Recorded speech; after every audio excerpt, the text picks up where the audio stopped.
Okay, so you might think your funnel's performing until you check the data. Most loan officers I talk to don't really know which pages are actually converting. So today I want to fix that for you. I want to show you how to read your site and your funnel stats inside Go High Level so you can make calculated decisions that actually drive closings. So let me go ahead and share my screen with you and then we can rock and roll. Okay, so I want to shrink myself real quick and then expand this one so you can see a little bit better. Let's see. All right. Hopefully that does the trick for you. So I want to have some definitions first, so that we can kind of go over. So really, there's two different ways that you can look at statistics or analytics. There's an analytics button right here, and it goes into an analytics menu that you can go into, and you can do a lot, probably a lot more in here than you can do inside of the funnel. But you can look at it here, and then you can also look at it inside of either an individual funnel or an individual website. So websites are right here. But for this video, we'll go into different funnels that we can look at here and then analytics. So I'll go into a specific funnel that we have active statistics. I just want to go over some definitions real quick. There's different things that's called page views, there's opt-ins, there's sales, earnings per page view. The sales and the earnings per page view isn't really going to be applicable in our circumstance because we're not trying to get anybody to add anything to a cart or pay for a particular product, and so we're just dealing with page views and opt-ins. Page views page views is anybody who actually visits your site. And then there's two different columns split. There's all and uniques. All is anybody who visits your site plus anybody who visits your site, a second or a third time. And so uniques is any single browser that visits your site. So any single person that visits your site. So 552, you can kind of imagine it like this. 552 people visited your particular site, and your site was visited 592 times. So maybe 40 people visited your site twice, and so that's why it's 592. Same goes for a scheduled call. Then you get any other page. It's the same concept. And then opt-ins is you have all your opt-ins and the conversion rate. So for this one, all is 28, and the conversion rate is based on uniques. It's not based on all. So if we do 28 divided by 552, that would be 5.07%. And then 7 divided by 29 means there's a 24% conversion rate on your booking page. And so just wanted to go over some quick definitions before we dive into all the analytics that you can look at. But that's really kind of the main points that we're going to be looking at here, the page views and the opt-ins. And so I'll first go into the main analytics page because this is probably the most powerful tool you can use in terms of like looking at your analytics inside of your CRM, like what's happening inside your CRM. And so you can do a lot of cool stuff with this. You can look at all of your funnels analytics at once. You can select different funnels that you can select a single funnel that you want to be looking at for a particular use case. So we can go to like purchase campaign, quiz funnel. That's what this particular funnel is. And then you can select within a date range. So let's say I wanted to go to August 1st to October 29th, the last 1, 2, 3 months. And so you'll notice here you have your page views that get included here, the amount of opt-ins that you have. Of course, we're not doing sales because we're just dealing with leads as loan officers. And then your opt-in conversion rate over this 3-month time period. You can see your views since July down to October. We started a little bit low in July. In October, we're starting to creep towards that July number. So it could be the season where we're just getting less people to click on the ad, because this particular funnel is connected with an ad. And so it could be a season, it could be something we need to tweak in the funnel, but those are questions that you would ask. That maybe that's a different video I can create on how to actually analyze and read analytics properly so you can make a good decision. But for this case, we're just going to look at the analytics. And so you can look at page views for a particular funnel. You can go to, if you have a website, you can look at that. There's QR codes, webinars, blogs, forums, and surveys that you can look at. Of course, with the date range as well, but for our purposes, so we can actually see real-time stats, we'll select a specific funnel. And you'll notice you can click through page views, and then I can click on opt-ins, and it'll give me a graph right here. And then sales, if I had sales, it would do that, and your opt-in conversion rate over time. So we're seeing, we started out in July at about 4.9%. Our peak was in August, so that was 17 conversions on a week-to-week time frame. So these little points right here, it's week to week. So August 24th to August 31st, we had 17. And then August 31st to September 7th, we had 12.1% conversion rate. And we hit kind of a low point in October 19th, but we're starting to make a better comeback from October 19th to October 26th at 10.3%. And so we're kind of figuring out, okay, this is our average, probably about 12% is our average. And so if we can be within a couple percent of that, we're in good hands there. So anyways, that's really, if you go to opt-ins and opt-in conversion rate, you're going to be presented with one graph. But if you go to page views, it goes into a lot of different things. So it's kind of fun. You have a pie chart right here that you can look at. So out of your 2,300 page views, you can go and see, okay, on my landing page, which is the first initial page in this funnel, we had 1,947 views there. And then on my thank you, let's go to like my schedule call page. So landing page, we had 1947, 114 people. Then from those 1947 views, 114 went to the booking page. And our thank you page is a telltale sign that they actually booked a call. So out of the 114 that were there, we can see that 33 booked a call within this time frame of August 1st to brain fart. We're doing October 29th. And then we have a couple different pages that we see here where people were like disqualified. So kind of cool where you can see that from a pie chart standpoint. And then you can look at your top browsers. This is where people are actually looking at your site, whether that's Chrome or Instagram or Facebook. You can kind of see where your most of your traffic is coming from. And then IP addresses are here. And then top visits by country. We're running an ad for this funnel, and so sometimes Facebook will randomly send it to like Sweden or Ireland. We have Afghanistan or the Netherlands or Italy, but those are just really one-off glitches by Facebook. So luckily we have the majority coming from the United States, but particularly in this context, it's coming from California, but I won't say that in here. And then your acquisition data, this is kind of fun.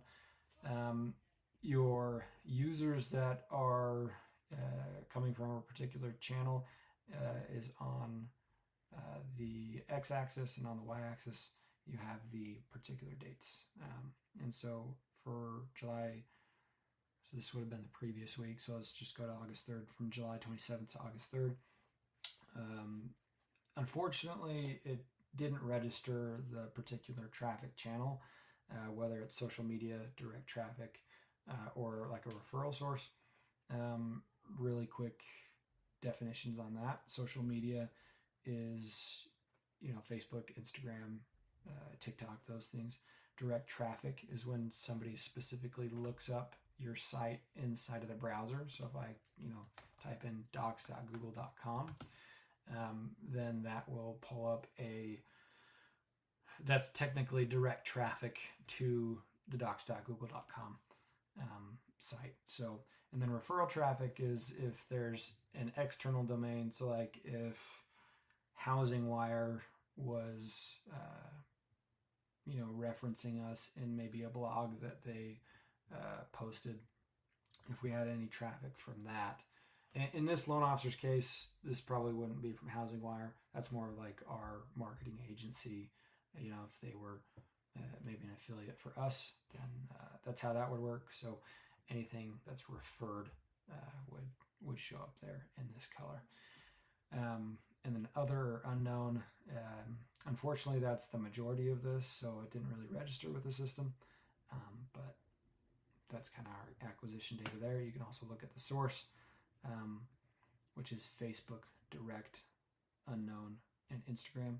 We can see here Facebook has the majority of the source that they're coming from. So the difference between traffic and source is like traffic is social media, and then source is, it just becomes more specific to where we're doing like Facebook or direct traffic, whatever that looks like. So, and they're all color coded, so you can kind of look at it there.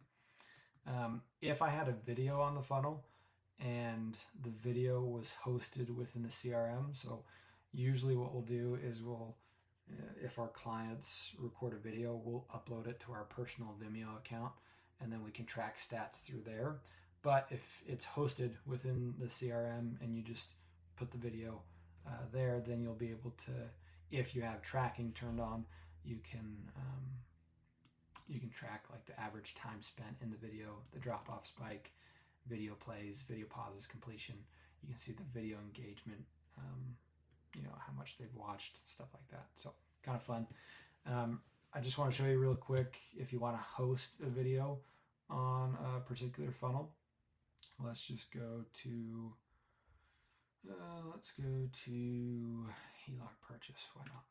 This is a funnel that's not in use right now, so we can use this. But I have a video element right here. So if I'm in a funnel, I'm building it. I have this plus sign that I can click under any element. And if I hit that plus sign and then I go and select video right here, I have the option to select from YouTube video, Vimeo, Wistia, custom embed, HTML5, or I can do a hosted video. And that's where you can, that's what I'm talking about when you host a video. And then you select a video that you either have within your CRM already, or you can upload it and now it's hosted inside of your CRM. Then you would select that video and it would upload right there. And then you just hit,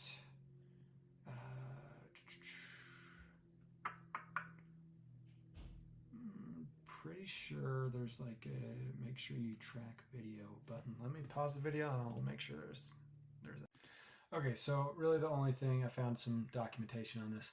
It automatically tracks inside of analytics what your video, like what your users or your visitors are doing with your video, like how much they've watched. And so all we have to do is disable show progress bar, because for tracking videos, disabling progress bar produces the best results. And in a different video, maybe I can make another video on like tracking your videos and stuff and why that's important. But for this video, that's what I do. Just turn off show progress bar, hit publish, and then you should be good to go. But we'll go back to analytics and I'll show you the last part. This is just traffic by device type. So this is really good. Like mobile, this was out of the 358 page views. For the dates have now changed because it's reset now that I've gone out of the analytics, like to funnels, and then I've come back. From October 15th to October 29th, there was 358 page views, and out of the 358, 310 were on mobile, 42 were on desktop, and tablet was 6. So that tells me I need to really optimize my mobile experience for people, because that's going to give me my best bang for my buck. So I got to make sure my mobile's optimized, and I got to be a mobile first. Kind of my strategy should be mobile first. So that's how you kind of view analytics there. You can go into like different QR codes, like I said, change the date range. Yeah, that's how you kind of go into the main analytics page. And then if you want to go into a particular funnel and just see like, hey, what's going on in a particular funnel, just a really cut and dry, easy way to look at your stats, go ahead and choose the specific funnel that you want to look at, and then click this little stats button right here, the little menu. And then you can select a date range, which is what I always do. So let's just say this last week. We'll let it load for a second. So this last week, we've had a 6.43% conversion rate out of 140. 3 out of those 9 have converted, so that's a 33% conversion rate on the booking page, which is fantastic. And then we see here that the thank you page had 3 visitors as well, because in this particular funnel, as soon as they schedule a call, they get taken to the thank you page. And so sometimes, I don't know why, but sometimes the amount of opt-ins don't match with like the schedule a call page in this particular funnel, because anybody that opts in should go to the schedule call page. Sometimes the opt-ins exceed the unique page visits, and maybe that's because they don't all get sent to that schedule call page because of some technology reason. And sometimes the booking page exceeds the opt-ins, even the uniques. And so sometimes, like, stats are really, really valuable, but always just remember, like, at the end of the day, we're dealing with technology that's trying its best to give you everything that you need, but it's not always perfect. But at the same time, we should just rely on the stats, because that's the information that we have, rather than just making rash assumptions. And so that's kind of how you look at like a particular funnel. If you want to go to a website, I can go to our website really quick. So let me go to that. Let's go to websites, and then you can look at each page's individual stats on a website. So let's go to Hova Digital site and hit that stats button. And then you can see here from September 29th to October 29th, we had 673 page views, so 381 people though. So I bet, 2 or 3 people, maybe like 300 people decided to, click on or visit our homepage twice. Anyways, our database reactivation page got 209 visits, mortgage CRM 132, application 10, book call 3.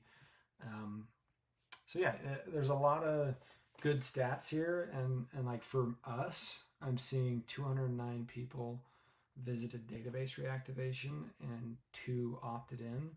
Is that a good conversion rate? Like, I think we'd have to test it against previous months and mortgage CRM. Like, I see that 2 people opted in there with a 1.52%. When it gets to the growth audit, 89 people actually visited the growth audit, and out of the 89, what happens, like our sequence, is they get taken to the free growth audit page, and then they get taken to the application page, and then they get taken to the book call page. So out of 89 people that visited the free growth audit page, 10 of them submitted an application. I'd call that a win. I think so. Yeah, I would call that a win. I don't know though. I'd have to go into the stats and like really figure it out, and maybe look at some industry benchmarks, see what we're doing. So anyways, stats will just give you a really good knowledge of like, hey, what do I need to do to improve? Most important thing is looking at your highest leverage stats. Like for my homepage, I don't need to really optimize my opt-ins there. But like the best thing I can do is really optimize my free growth audit application and book call for our particular use case. So that's pretty much everything I wanted to go over as far as stats go. Let me make sure I've got everything I need before logging off. Okay, so I think that's everything in this video. Hope this video helps. If you need any help with identifying different stats, text me, call me, email me, and we can get it rolling for you. Thanks.